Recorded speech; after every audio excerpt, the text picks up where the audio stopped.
Welcome back to Stationeers. It's our third episode and it's time to get a little more progress. I did finish this machine, but I'm probably going to undo what I did, mainly because I don't like its position. I'll show you why in a second, but let me just see what I need to actually take this apart first of all. Deconstruct electronics printer. Okay, screwdriver. Yep. Oh, no, that's constructing it. Yes, let's take the apart again. What do I need? That's just to continue construction. It would be nice. There we go. Angle grinder. Yep. And what else do we have to do? Wire cutters. There we go. And angle grinder again. And then wrench. Okay. Why did I do that when I've got everything running? Well, first of all, that's grey. Interesting. We get grey cable back. Yes, because I don't like it because it feeds one into the other. That's a bit of a problem because this product outputs things like iron walls and everything else, and it just dumps it into the start of this one, which isn't what I want. I'm going to put them above each other. Now, you can't normally do that. That is not letting you place, unless you place it further back in the grid, and I don't naturally want it there. I want it one further forward than that. And it won't let me place it. So I'm just going to see whether it'll let me place it if I put down something like an iron frame around it temporarily to allow for basically in positioning within one block rather than anything else. And it does let me place things a lot more, not a lot nicer basically. So let's just put it right there. And you'll see I can build one thing above another. At that point, I can just get my angle grinder back out again, and away you go. So that's kind of handy. I did also extend our platform just to give me a little bit more working room because I was forever walking off the end of this, and I'll probably extend it again in this episode. So we just need to reverse what's done here. So we need a couple of plastic sheets, and let's just drop those for a second. So let's just rebuild that back up. This actually should be fairly fast. Now it actually gives me iron sheets in my left hand. What? Iron sheets. Okay. Iron sheets. Hopefully that's going to work. Yep, there we go. And turn that back off again. Also remember to turn off your welding torch before you put it back in your inventory. Otherwise, bad things used to happen. It probably is fine these days, but, you know, it's still probably best that you don't actually do that wrong. So there we go. Welding torch and 2 plastic sheets required. So we can just drop that and pick up these. And a welding torch again. There we go. And then just a screwdriver. And the hand drill. Whoops, that's deconstructing. What I need for actual constructing. Oh, it's already done. Okay, that's fine. Just before I deconstruct everything again. And do I remember how to do this, or how to merge these? If I just change these and pick them up? Yes, it is. So it changes the color back again to red, just in case you need to do a shortcut for that. So here, well, there's a few different things you can do for this. What I tend to actually do, and let's just get our wire cutters out again. Where's my wire cutters? There they are. What I tend to do is merge them and then send them up this side, or you could even go by this side, doesn't really much matter. And that would also allow for a data port. So if we're going to do them that way, let's just go at the right side. Yeah, so if I just do this, you can see I can place straights and corners. Now, I did get some comments saying, yeah, you don't even need to go to the other parts now, the other different types of junction, because you can merge things in with just corners. So if we just split that around, I want to make sure this is sort of correct. There we go. And you'll see it changes it into a junction automatically. And then we can bring this up into a corner. Like this, once I get the right thing. There it is. And we can bring this up. And then we can do the same thing on the top. Just put a corner in place. And then we can bring a corner around this side as well. Once I point it at the right place. Come on. There we go. Okay, so it doesn't really much matter where you put your cable for now. This should enable both of them to work. Yep, they're both on. And now they're independent of each other, which is really kind of nice. And they'll both output in the same direction. Now, you can put stackers in here, and to do that, you'll probably want to put the temporary iron framing back in. But other than that, we can get anything we want in here. For example, iron. We're going to put that in the bottom, and then we're going to be able to make some stuff. So why don't we just make some stuff? And we want a door, because I want to have a nice door around the corner, and that can already be made. So we'll just change it onto the next recipe because we're going to make a little chamber in here. Independent of that, we also have a hydraulic pipe bender. I made this before we actually finished. And what we're going to do, I think, is probably put it in this direction, just so that I don't try and stack them 3 high. It can be a little bit hard to reach if they're too high. I just do want them, however, lots of level with each other, going the opposite direction.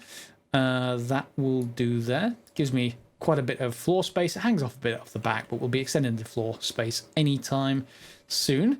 And then, of course, we've got to build the rest. So iron sheets, get the welding torch. And there we go. That can be done. And what else is needed for cable coil? Drop those as well.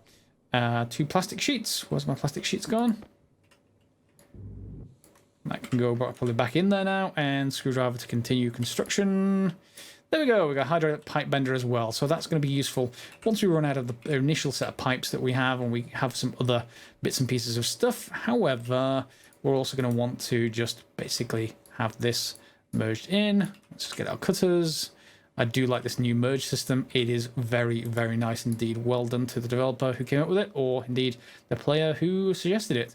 I just have to get used to it because I'm so used to actually doing it manually. There we go. See, just merge it into a junction. Very, very nice indeed. Well done. Okay, and that's pretty much that. So that should be able to turn on, assuming that I had actually had power. Yep, that's another thing we're going to need to do this episode. Let's just grab our spanner, our wrench, and just rotate you all the way over. Well, 20% maybe. And that's going to get some power that we can then use to turn on our machines. So yeah, we're going to turn the top machine off. The kit door is done, so we can turn that off as well. And now if I just rotate, oh, do we want the... I want the power connections on the outside for this particular one. So let's hope that that is... That doesn't look particularly... That doesn't look like it's going to be sealed gas because the doors are pointing the wrong way. But I'm hoping that it is actually going to be sealed. There was a patch today that fixed some issues with the atmosphere while the not spawning incorrectly when you're actually doing this. So I just want to mention that just in case. Otherwise, we should be good to go because all we need in there really is some sort of power. And we're going to... Well, we don't even need to power this. So I could send this to the inside, actually. Yeah, that might look nicer. But I do need to get the cable in there anyway, which may mean needing to go through that other block, which means I'm probably going to need more cable. So let's just turn you on. How much stuff do I have in there? Nothing. Okay, what do I have in there? I have 16 copper. Okay, so 16. Is it still G's? It is still G's. There's no way that's grams. Long-term hate, love-hate thing with the game. The unit system is just weird. 160 grams I could even allow for, but 16, nah. So we just want to basically make cable coil here. So coil, and let's just search for you and just start. And we're going to be able to go and get some more copper, so I don't mind too much. Actually, oh, that's going to feed back out again. Get that back. I'm just going to put the iron and gold in here for now, and we'll just shut this machine off just to save a little bit of power. It's about to hit dusk, so I've got a lot of other stuff to do. Or did you not insert? You did now. And then I'm just going to basically grab a lot of cable coil. I'm going to cable up the door and maybe, you know, just a small stub on the inside, because next we're going to be building our gas refill chamber. Okay, I've done a little bit of work during the night just so that everything is nicely kept as much as I can do to daytime for you guys as well. Just let you see a little bit more on the video rather than, yeah, YouTube blindness as it darkens everything. So to get started, what I've done is print out, using our new hydraulic pipe bender, a canister storage unit. And we're just going to fix this so that it's... I want the data port up on this particular case. So I'm just going to rotate you. Would be nice. Data port pointing upwards. That's perfectly fine like that. We're not going to be using the... Oh, whoops. That's not perfectly fine. Ah, dear. Sometimes it actually is more beneficial to use the old system There we go. So that's going to stick at the wall, but it's perfectly fine. So tank fill, it's going to contain a canister. And rather than trying to reuse sort of an old canister or empty it, I'm just going to actually ask for a new one. And let's see what it actually needs. It just needs iron, so that shouldn't take it very long to make. We're going to get a little bit of power from the sun now, of course. We're going to be building solar panels very soon, but I just wanted to get started with this. So canister is going to have nothing in it. We've got some questions in the comments from last episode saying I'd mentioned that aliens, the Resilient in particular, breathe in volatiles. H2 as it's shown on your handy little tablet right here. H2 is not in the atmosphere. Great. So we can't just freely grab it from the atmosphere like you can with a very small amount of oxygen. So we're going to need to get that from volatiles. However, the question from the commenters was, what do the aliens breathe out? Turns out it's nitrous oxide. Yes, I did that by extracting my waste tank, scanning it really quickly, and then putting it back again. So yeah, I did the same thing just to verify that it is indeed volatiles that they breathe. So let's just turn off our lamp again. The lamps are surprisingly power hogs. So yeah, we've got the canister. We're going to need some bits and pieces from our starting sort of system. Oh, another thing here is, this is where I drilled accidentally. I really hope the sort of appearing in sort of vast expanding holes in your floor bug is fixed, because that was annoying me the last time I actually played. You drill a hole and it would just get bigger and bigger, and that wouldn't really be very good whatsoever. Where is my stuff? Here we are. So we've got some pipes and an active vent. That's what I want to get started, and we're just going to use both of those. I'm not going to use anything else out of that chest. And then let's get this sorted while everything is running. We don't necessarily need it on right now. And can I just... Is that already charged? It is already charged, so I'll just take the opportunity to use the excess to charge our batteries. Okay, so we are just going to use a sort of corner piece, and hopefully it will decide to connect to one of them. There we are. And then we can do this wherever we want, but I'm just going to put it here maybe, and then we'll rotate it so that it's right there. So we're going to use this to pull the atmosphere from this little room into a canister and then read what its value is, just to make sure that everything is okay. So let's just drop you down there, and then I'm going to want to go shut this off and connect power up first. So we're just going to need to get a little bit of power. Let's just splice this in. Such a nice system. I have rotated this around so that the power is on the inside, and that will be nice. We are going to lose power, however, if that battery doesn't work outside. So yeah, I am going to just need to briefly change things so that the battery charger doesn't remove all the power. Yeah, there it is. It's removed the power, and let's just tilt this upwards. That will do for now. Whoops, that was too much, clearly. Yeah, let's go 50%. So that's charging. We should have power back here. Let's just charge that little tiny battery up a little bit. Just using a little bit of coal. That's up to orange. Should go green very soon. Well, in fact, yeah, that's off, so that's fine. Yeah, it's green. Okay, let's just turn that off now. And then I'm just going to swap out my belt entirely. We're just going to switch it with our mining belt, which has the H2 in it. And the sun is overhead, so hopefully this is now going to work. And I'm also just going to get out of my backpack the atmospheric tracker.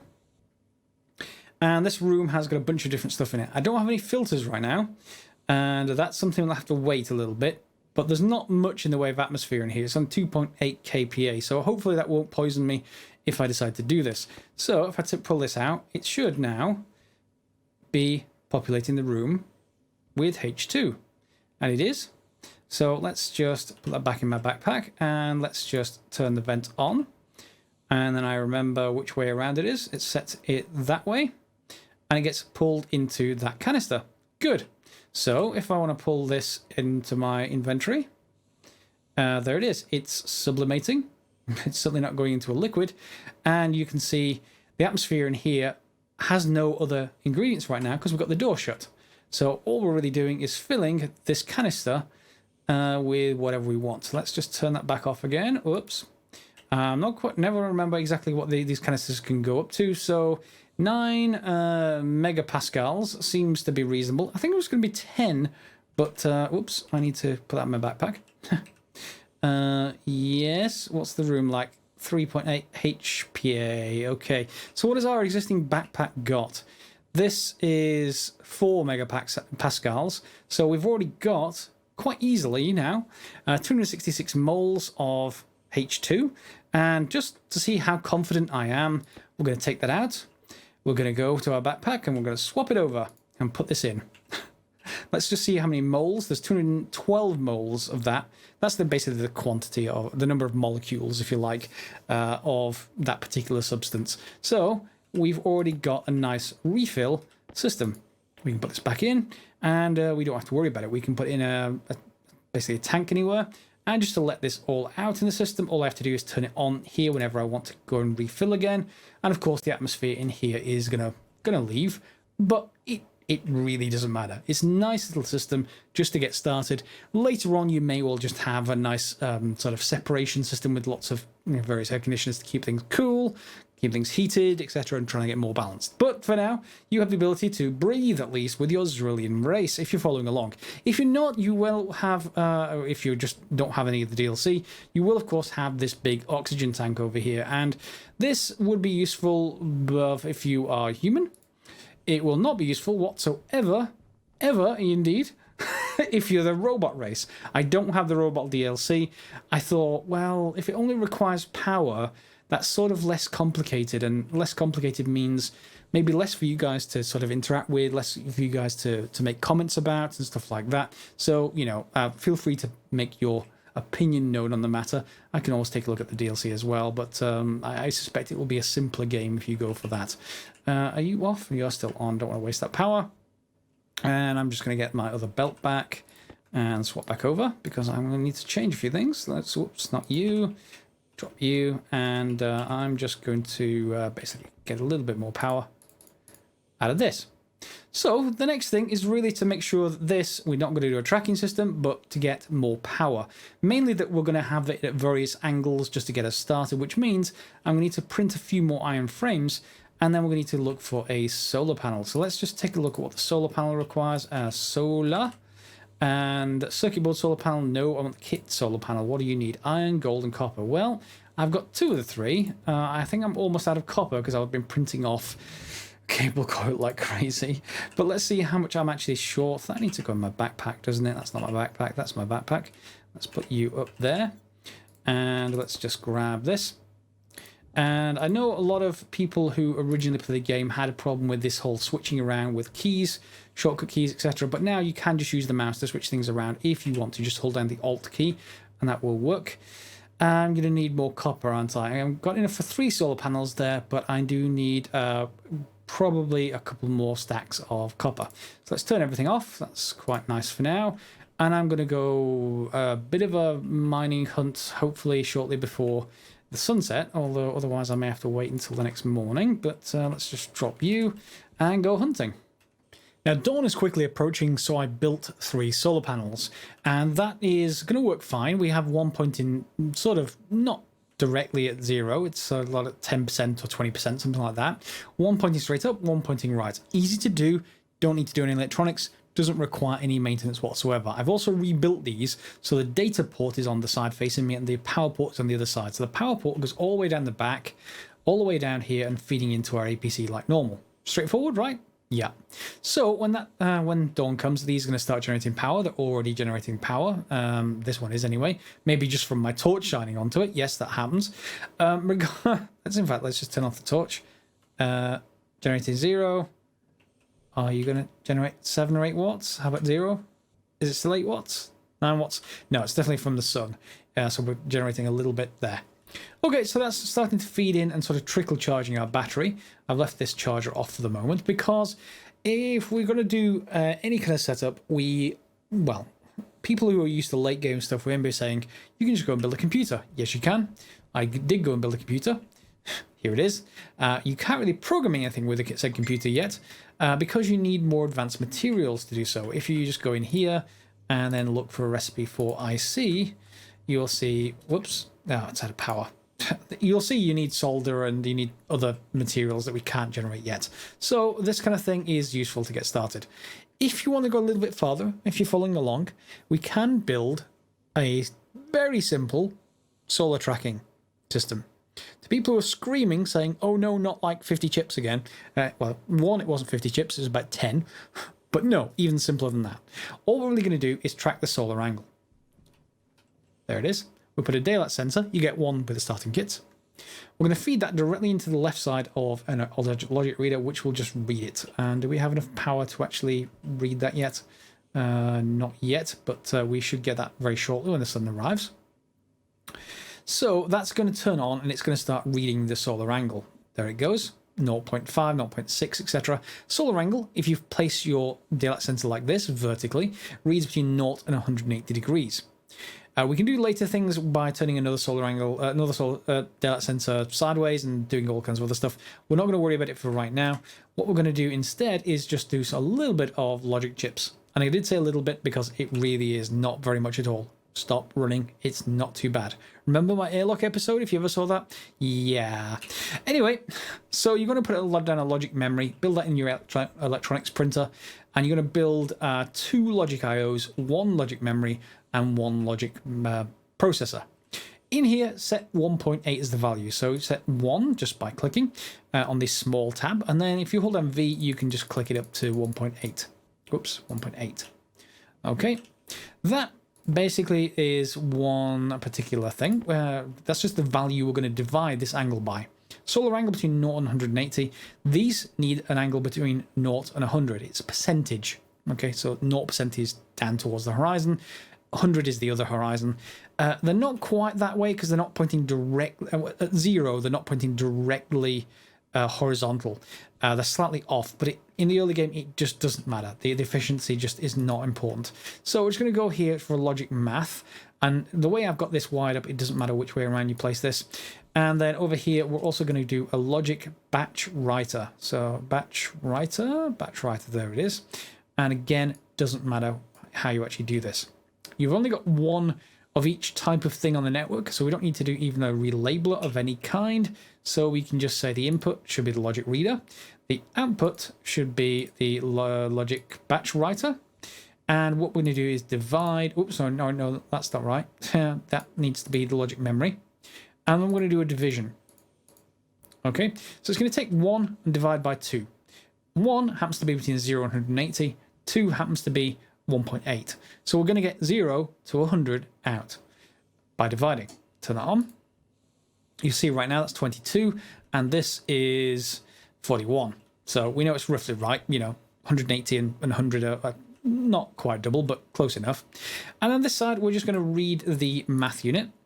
Okay, we're going to choose the solar panels as the output thing that we're going to actually connect to, and there they are.